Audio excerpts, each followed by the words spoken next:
Hello and welcome back to my channel. That's if you're a returning subscriber and a returning viewer that's supposed to know that he or she should subscribe. And if you're just joining us for the first time, I would have said where have you been, but welcome. Yes, thank you so much for joining me.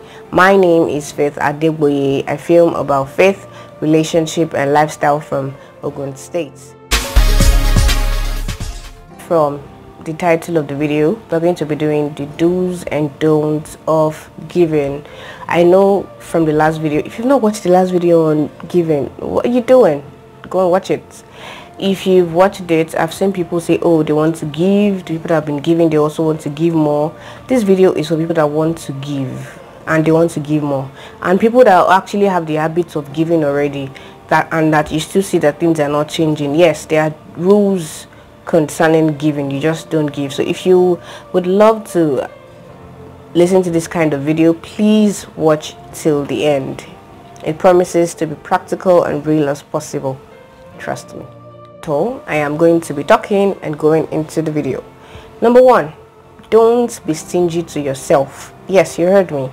I know that you've heard the give and give and give, but give to yourself first. We've come to a generation of God, please provide for me, provide for me. You want to embark on a project and you're not even considering the fact that God has provided an amount of money before, probably your salary or anything. No, you don't want to touch that one. It is God, please just send somebody. I've been in that before. When I wanted to get my YouTube equipment, some of them, I was like, Father God, please provide for me, send somebody to provide. But funny enough, and by the grace of God, the day I decided to take from my savings, that was when things that the open doors started to come, and I even got like triple of whatever amount I took from it. So yes, don't be stingy to yourself. We have so many people nowadays that do not want to take from the money they have gotten before. Anyways, let me not talk too much of that. You cannot bring a bare land to God and say you should water. You must see your own commitments first. Yes, in farming, you just don't see, even if rain should fall on that land, it's not going to bring out corn or anything. So you have to plant first. The Bible says he water it. So my God is not a God of magic, and that's what you should know. Another one is to your household of faith. People are looking for who to give and all those things, and I feel like people will be drawn to oh, let's go look for big men to give, because of course I said it in another video that to give in your community, in your ministry and all those things. Yes, but your household first. When I was giving an example and a testimony about somebody that I know that was gifted a car, when he gave somebody a bike, it was actually his uncle that he gave a bike, and then God blessed him with a car years later. So it is not a matter of looking for somebody big. To your household of faith, your household. And another part of this household of faith means that what your pastor, the man of God over you, the people in your church, in your fellowship, that you know that they are in need. Even if your pastor does not look like he's in need, he has blessed your life. You know, we're nowadays we see philanthropists and politicians going to churches and they are giving, you know, money to the pastor, and most of us are very quick to criticize and judge them that, oh, the pastor is collecting their money and all that. Of course, why wouldn't they be blessed? I don't think that there's a man of God that will collect any gift whatsoever and not say God bless you, and the Lord will honor that his word concerning that. So if you see a politician or anybody getting richer and richer and is still bringing to the church, he knows what he's doing. It is you as a believer that your eyes are not open to the fact that you should bless the men of God over your lives. Well, I'm going to be taking the scriptures from 2 Corinthians chapter 9 verse 7, which says, every man as he purposes in his heart, so let him give, not grudgingly or of necessity. Now let's explain. Not grudgingly, not it's not like I have, no, but shall let me just give. It's not like I have that kind of attitude that you have in your heart, even if you don't say it out. Of necessity, some of you will probably be like, because God has said that we shall give. It's not because I want to give, but because it's part of the promises of God that we shall give. We will be blessed if we give. Not of necessity. Don't do that. I like this passage of the scriptures. This I won't call it passage. This another version of the scriptures, the Message Bible. Really, listen. It says, "I want each of you to take plenty of time to think it over and make up your own mind what you will give." Make up your own mind what you will give. And that's where I feel like so many believers are now judging pastors of nowadays, that, oh, a man of God says bring your first fruits to the church and all that, and he pronounces blessings that are going to happen, and we are all confused about, oh, my pastor has duped me, or this man of God wants to dupe you and all that. Well, I'm not here to say that or that not, but all I'm trying to say is that whatever a man of God says on the pulpit, it does not necessarily mean it's for you. There are a lot of people. Even as this video is coming out, it might not be for everyone. So if it is not for you to give your first fruits, do not go back out of the church and say, oh, that man of God is fake, he doesn't want to, he wants to dupe his members and all that. Please, let's not do that. So the Bible has given us a direct word: take plenty of time to think it over. It is your decision. The KJV says, as you purpose in your heart.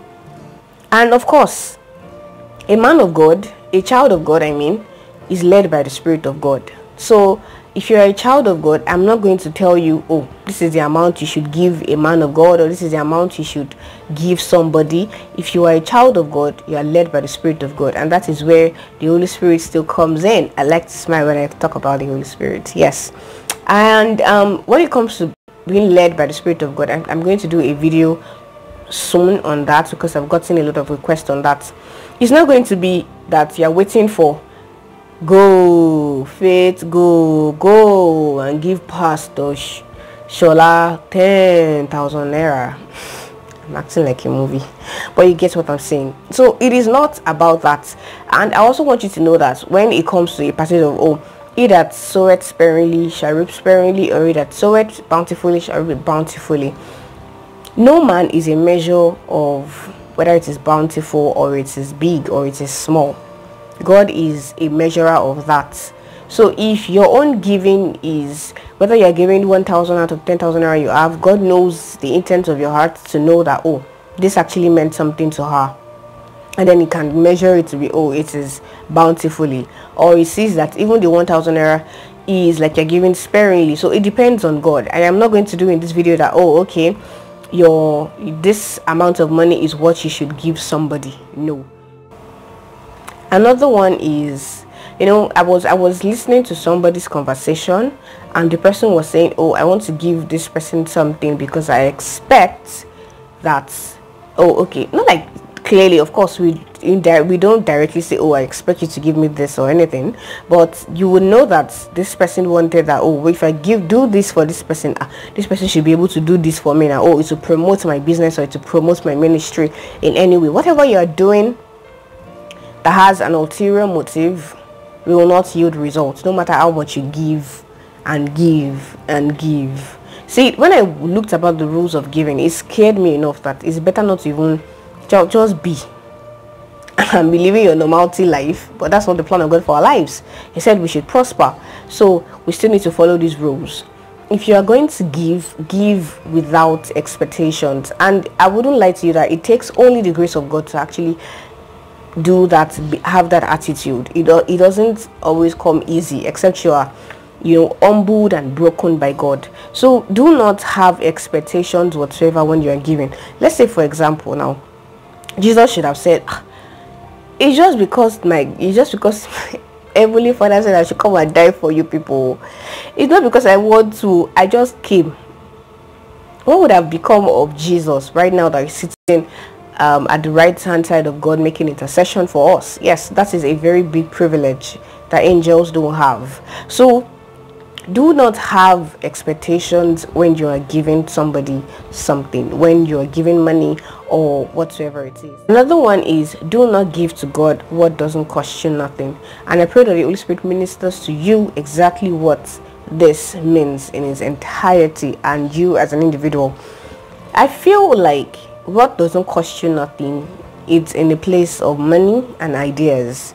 Those two things are what breaks us the most. If you're supposed to give clothes that we're not wearing before and wearing again, or shoes we don't need, we definitely just do that easily. You're about to say what? Jesus, I think I just said nonsense. But you get what I'm saying, and but what cost us something means that, oh, the ideas, especially when you're in a line of business with somebody or a line of ministry with somebody, and the person is asking you that, oh, I want you to help me in this and this and that. Can you give me an idea on how you started? People are so scared of sharing the ideas they used to start, which should change if you want to have more ideas. I am a testimony to the fact that as much as I share my ideas and how I edit my videos or whatever I'm using, and I share to the young YouTubers that are coming in place, I know that I can't sleep. The ideas continue to rush. I just have inspirations here and there. So give your ideas, give money. That money that costs you something, that if you know that if you take it out, it's going to remain small thing. And that's, yes, being led by the Spirit of God, which I've said before. If you decide to go and give a very big, large amount of money, and the Lord did not send you, and now you're expecting that, oh, something should come out of it. Friends between you and the philanthropist, as much as this rule is general, as much as it is any man that gives, any man that sows must reap, as a child of God, you know that your own reaping is not earthly reaping. It's the fact that God is breathing upon your seeds. That's a big difference that you cannot joke with. Because it comes with joy, it comes with peace of mind. Yes, that's the difference between people that just do it generally and you as a child of God. Even if you have been giving, really, even if you've gotten to a point that giving is your lifestyle, it takes God still to give you a heart that your intent and your motive is pure. It takes God pruning you not to be like the world. I've come to a place in my life that I would probably give a bike man something, an excess money, and I'll now be like, well, let's see it as giving now. We've given, and I'll be like, well, it will substitute for this gift that somebody gave me. No, don't do that. God sees the intent of our hearts and is the judge of the intent of our hearts, just like the Bible says. Do not rely on yourself to be able to give. Only takes the grace of God, like I said in the first video. Yes, another point, if you like, give and give. You cannot replace giving with tithes and offering. You cannot replace giving with tithes and offering. The Bible has clearly said it, and in the passage of scripture it says that, bring ye all the tithes into my storehouse, that there may be meat in my house. Prove me not. Prove God. Paying your tithes and offering regularly is another beautiful thing that you should not miss as a believer. Prove me not if I will not pour down blessings upon you and open storehouses. Pay your tithes and offering, as much as you are earning a lot or you're earning little. 1/10 of whatever you are of your salary or whatever you earn must be given to God. And when it comes to the gifts that you receive, even monetary gifts, have the habit of paying tithes and offering. I'm talking to myself also.